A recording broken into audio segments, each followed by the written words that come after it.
end at long last. I think people probably thought, can you imagine 4 years of fighting people that belonged to your own country? It must have been a devastating thing. And it went on for over 4 years, the Civil War. And then we're going to take a long jump, and we're going to come up to the First World War. And you know there were a lot of good songs that came out of the First World War, mainly because there was a man named George Cohen. And I don't believe that he served in the service, but he certainly served his country with the marvelous, marvelous songs that he wrote.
Songs that came out of that First World War.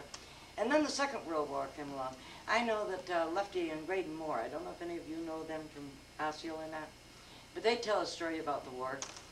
It was before either one of them went overseas, and they were in a camp down in, I think it was either Georgia or Alabama, and they didn't know that they were both there. And around the campfire one night, Graydon heard somebody playing a guitar and singing, and he recognized his brother's voice. And he walked over to the other campfire, and there was his brother. They had no idea that they were that close to one another. And so music found them for each other way down there in the southern state where they were far away from home, and they found each other through their music. Now, I'm not going to play many of the First World songs because I want to get along and let you folks do some requesting on your own hooks and ask questions if you'd like about the fiddle. But I do want to go into the Second World War just a little bit. And there's a song that I remember out of that probably affected me more than the others.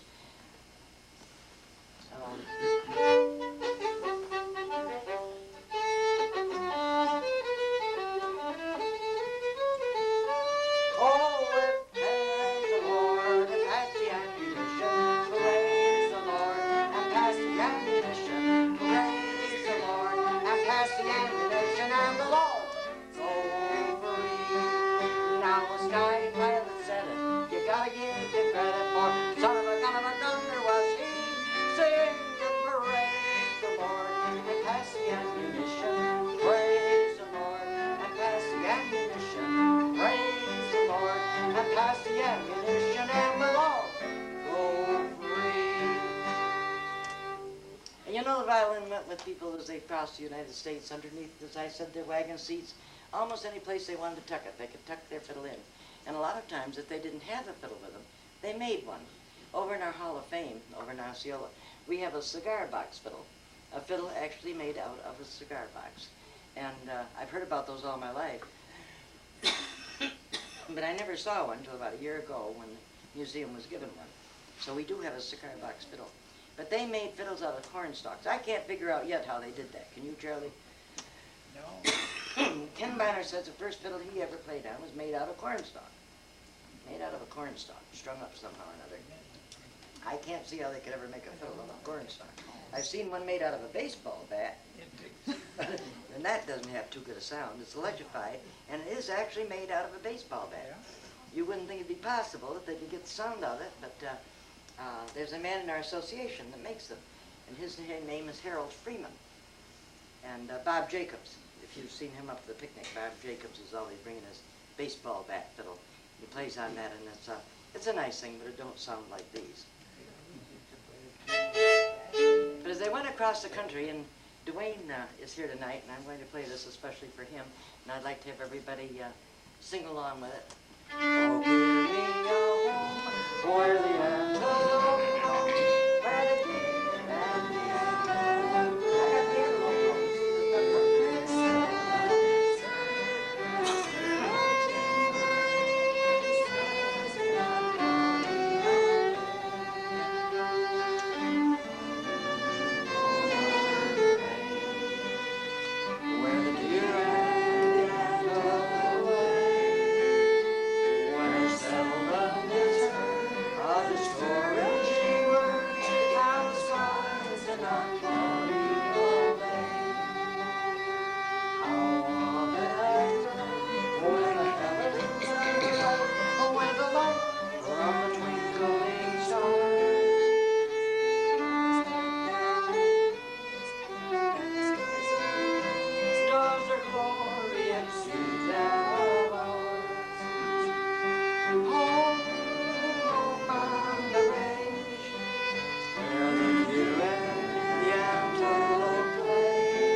have children or grandchildren or nieces and nephew in the Port Lyden school here? Do many of you? Well, you know, I was over there this afternoon, and that was a wonderful collection of children. They were very, very well behaved, and I really enjoyed playing with them, ever so much. I think there's some of them here tonight. I recognize a few of the faces. I recognize a few of the faces, and I play a lot for schools, and I think that was one of the best groups of children I've ever had to play for. I really enjoyed it.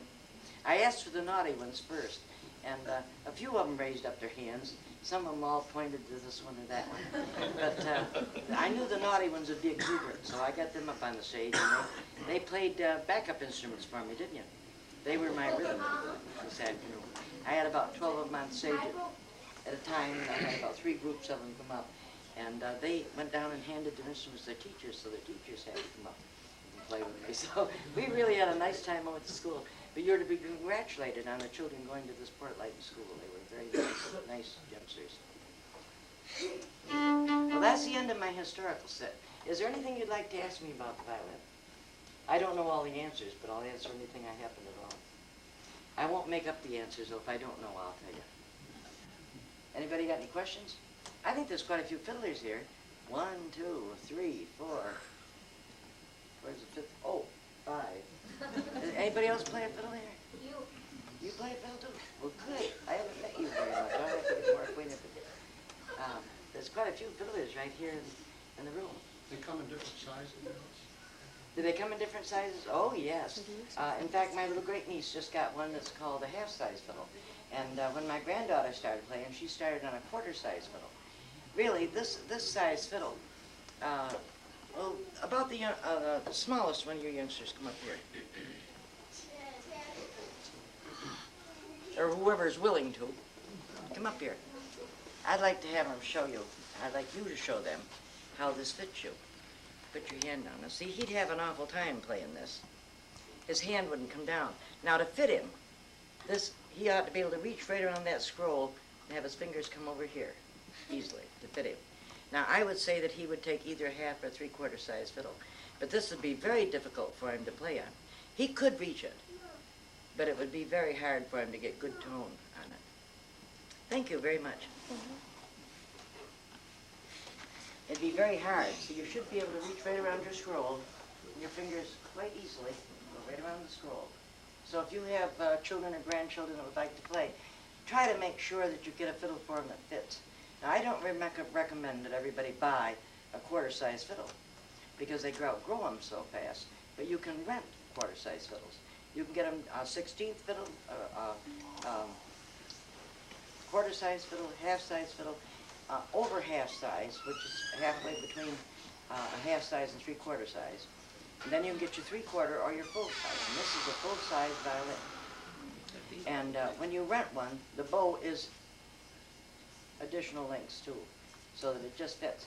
In order to draw a long bow correctly, you have to come up here. When you take a hold of the bow, you take a hold of it so that your bow is hanging down. So your wrist is cocked up in the air. And then you draw it on your string. See my wrist go out? Now, if you had a little short arm, you couldn't go that far. And your wrist, you hump your wrist, and you groove your wrist. And you do the same thing as you shorten your bow up.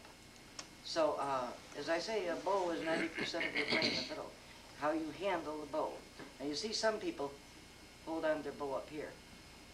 All right, would you try to go to work, if you were a carpenter, would you go to work and try to saw a board or load a log or anything else with half your arm gone? It'd be a little bit silly, wouldn't it? To try to go to work with half your arm gone. Well, when you bow from up here, you're only using half of the pressure, half of the ability you've got. So whether you're a fiddler or whether you're a violinist, I recommend that everybody holds their bow down here, gets a full use of it, because there's so many beautiful songs that you need a great big long full bow on. Let's play one for me, Ashton.